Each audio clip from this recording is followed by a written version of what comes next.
mental training? Oh yeah. メンタルトレーニングって何かしてますか？いや、してないですね。してない？はい。なんか原田選手ってすごい落ち着いて見えるからなんかやってるのかなってすごい思ってたんですけど。大会の時は大会の時に焦んないように普段の練習をやるっていう感じですね。どうやってするんですか、普段の練習？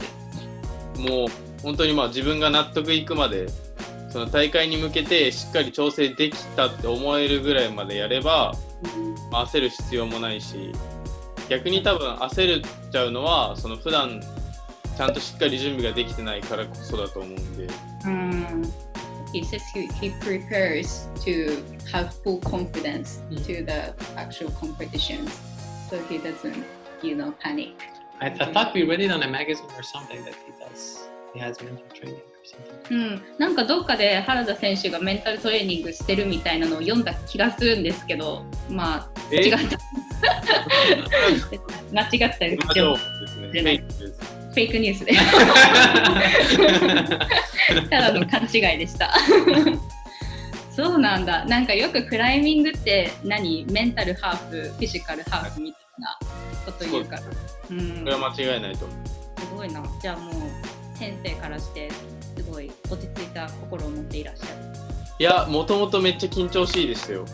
そうなんですか。慣れと準備と。ね、大会いっぱい出たっていう経験ももちろんありますし、でその経験の中でどうすれば、自分が落ち着けるかっていう方法を見つけたっていう。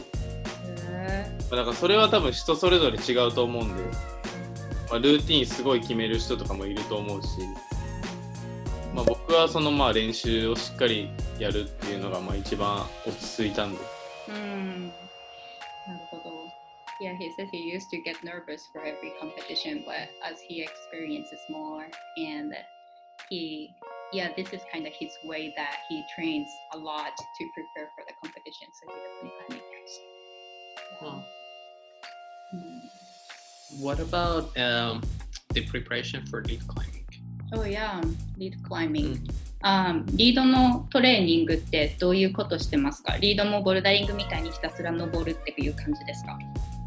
そうですね、僕リードの練習、リードクライミングのロープ使った練習はあんまりしない方で、大会のそうですね、2週間前ぐらいに、ちょっとクリップとか慣れるために 1,2 回ぐらいやる程度で。そんだけ？すごい。それ以外はずっと長物をやってます。エンデュランス系を。もうボルダリングの壁にずっと登り続ける。そうですね。He said he doesn't do any lead climbing, lead practice. So like 2 or 3 weeks before the competition, he does maybe he starts doing once a week. Wow. To make sure that he can clear. Wow. So he just keeps on the bouldering wall, just doing endurance training. Wow, interesting. でも落ちるのとか怖くないですか？それはもう慣れました。完全に慣れます。そうですよね。プロですもんね。そっか。Very surprising. でももちろんすごいやってた時期もありますね。1日に2,30 本とか登ってた時期もありました、リードで。He said, there was a time that he practiced a lot. He's climbing to 20 or 30 routes a day. Wow. リードって近くにあるんですか？どっか練習できるとこ？いや、ないですね。ないからこそ、そのリードをやるってなるとやっぱペアもいるから、やっぱ一人で登る、一人で練習したいなって思った時に、どうするのがいいかなって思って、長物をやるようになったっていう。なるほど。Yeah, there are not so many places around him where he can practice lead climbing, and he needs somebody else to be like him. So, yeah. あと、日本自体がリードの壁がすごいちっちゃいとこしかなくて、八王子の壁も結構低かったですよね。世界あれぐらいがマックスぐらいなんで、日本だと。なのでリードの練習したいけど、長さ的に海外には絶対劣るし、だったら自分でボルダーの壁使って手数増やしてやった方が長さも確保できるし、理由です。Yeah, he says that lead climbing walls in Japan are very short, Mhm. very low. Like Hachioji's World Mhm. Championship, it wasn't very tall. I So see. yeah, even if he practices lead climbing, it won't be so tall. Does he climb outdoor? アウトドアは行きますかって。行きます。オフシーズンに、あんまり行く時間がないので、最近は減ってますね。He does during off season. Oh, nice. でも日本でアウトドアって言ったらボルダリングばっかりですか？あんまなんかリードとか見ない気がして。僕リードやったことないです。1回だけですね。リード1回だけ？外で？はい。そうなんですか？ He hasn't climbed lead climbing outside. Oh wow. 去年初めて行きました。日本で？はい。そうなんだ。We have one of the best places in the world. ぜひレッドリバーゴーチに来てください。マジで行きたいです。そうなんだ。Interesting. なんか日本とやっぱアメリカ、欧米って全然違いますよね。欧米はなんか本当にアウトドアのリードクライミングがベースのクライミングって感じだけど、日本は本当にインドア発祥みたいな感じですよね。そうですね。結構本当に行きたいです。He really wants to come to Red River. Yeah, cool.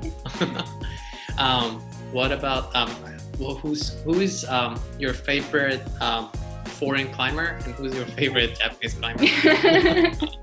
外国人と日本人の選手一人ずつというかなんかすごいいいなみたいな選手、憧れというかいいクライミングするなみたいな選手いますか？でもそうですね。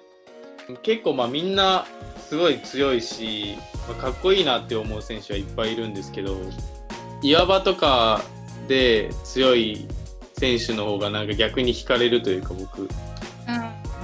なんでじゃあコンペとかには出てないような選手とかってことですか？いや普通にコンペとかも強いし、もう岩も強いみたいな。なんで海外の選手だと、ヤッコブとかメゴスとかはかっこいいと思います。ヤコブメゴス。Yeah, he likes climbing outdoors, so I mean he wants to.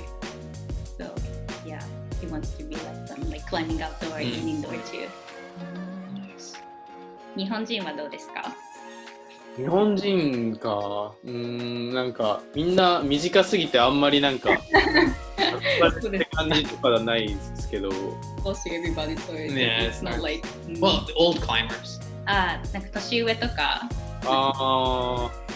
誰だろう。あんま思いつかないですね。いいですね。Yeah, that's okay.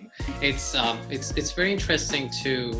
I mean, when you talk to a professional climber, like there are a lot of wrong assumptions about them, like how they train. But you clarified a lot of points, especially in terms of weight training and stressing your body and everything. I think it's very helpful for a lot of climbers out there to know that what the reality is compared to like the fake magazines. Fake magazines.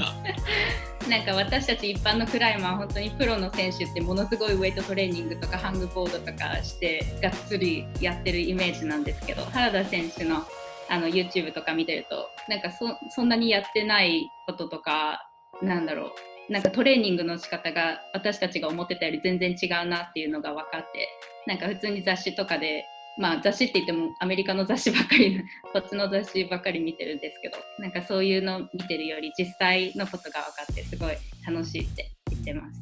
Thank you. 2人から見たはい原田選手の、印象とかストロングな部分を教えていただきたいのと、あと YouTube でやってほしい企画とかがあれば教えてほしいです。They like to know how we see Harada, what's his strength, what's his attraction, and also if we have any ideas for his YouTube channels. Weakness and strength in terms of climbing, just strength, like what's his advantage, what's his it's good, like his mental skill. His mental strength is extraordinary. When we watch him on TV, it's like he's too focused compared to other climbers. やっぱメンタル面がすごい強いなっていうのは感じるらしくて、やっぱ他のクライマーと比べてなんかここぞっていう時にちゃんと登れる強いっていうイメージだそうです。私はダイナミックなところが好きです。And weakness, I don't really know. Yeah, they didn't ask weakness. But what would be his suggestions for YouTube channels? I think I think the first thing is like I think a lot of people there. He's got a lot of international audience, so they need to put more, maybe a little more favor towards the people as well who are watching those videos, because you see all the comments in Japanese because the title is also in Japanese. Right. So if they can provide more international content, it would be helpful. Also, if we can do some live Instagrams with other climbers, that would be, I think, very nice. 海外のファン向けにもうちょっと YouTube 動画があったらいいなっていうのと、あと Instagram でライブとかやったらどうですかと他のクライマーとかも呼んで、I mean, it doesn't have to be Instagram, it can be YouTube, but like... YouTube のライブでも、海外の人も多分見たい人が多いと思うから、今多分そんなに Instagram でもこの YouTube チャンネルのプロモーションとかしてなくて、日本人ばっかり見てると思うんですけど、もうちょっとタイトルもなんか最近の3本ぐらいはまだ英語になってなくて、なんかやってくださいみたいなコメントもあったから、そういうところとかやっていけば。And the other thing I think a lot of people don't know about Japan when we talk with our friends is like Japanese climbing gym is like totally different from rest of the world because they have their own grading system. So a lot of people are curious, like you have black tape, you have like the green tape, and it's like 5Q, I guess 6Q. So if he can like elaborate those a little bit more and say what is it in equivalent in European grades, is it 8B or 8B plus, and things like that, I think that would be helpful. あと日本のボルダリングジムのグレードシステムがよく分かりづらいのでB パンプとか例えばにして、なんかアメリカの V スケールとかヨーロッパはなんだ、ヨーロッパのグレードとか、French grade、フランスのとかと照らし合わせてやってほしいです。確かにわかりました。B パンプ行った時全然分かんなかったですもん。And it was really interesting when we went to B Pump. I think it was Kokoro who said like the black tape you try in Japan, it's like 2-3 grades like higher than the hardest climb you do in a climbing gym in America. So like yeah, like he said, like you guys can easily flash a V9 V10 in America, but that's not the case in Japan. Right. なんか B パンプ行った時、原田選手と写真撮ってもらった時に藤井選手もいて、藤井選手とちょっと喋ってたんですけど、なんかアメリカではなんか V10 とか楽勝でトップできるぜみたいなこと言ってて、だからそれが多分ブラックテープとかそれぐらいなのかなって話してたんですけど、そういうところとか。わかりました。まあそのグレードのコツとかは確かにと思いました。And like a lot of times we just see him like climbing the B pump. Does he go to like Raku? Is it Raku? The other climbing gym? なんか B パンプ以外に他のクライミングジムとか行くんですかって。そうですね、行きますね。でもまあ基本はそこって感じです。Yeah, he goes to other climbing gyms too, but mainly B pump. Yeah, there's the other question is like that, まだ大丈夫ですか? Yeah, in Japan, like you don't see any campus boards, or of course there is no like fingerboard in climbing gyms in Japan at all. Like, is that just... 確かに。Yeah. なんか日本のジム行った時に、なんかアメリカってすごいフィンガーボードめっちゃずらーって並んでて、キャンパスボードとかもあったりして、けど日本全然ないのがびっくりしましたって。多分その場所が狭いっていうのが理由だと思います。There is no space. I see. あとタバコスペースとかもあってびっくりした。カルチャーショックですね。じゃあ今日はいろいろ教えていただいてありがとうございました。ありがとうございました。こちらこそ。Thank you very much. Thank you. はい、今日はZoom を使っていろんな質問をしていただいて、それに答えていく動画になりました。でクライマーなのでお二人もクライミングにより特化した質問とかをしてくれて、本当にクライマーからしたらすごい面白い動画になってるんじゃないかなと思います。でまた他の質問とかあればコメント欄の方とかに、入れていただければまた答えるのでよろしくお願いします。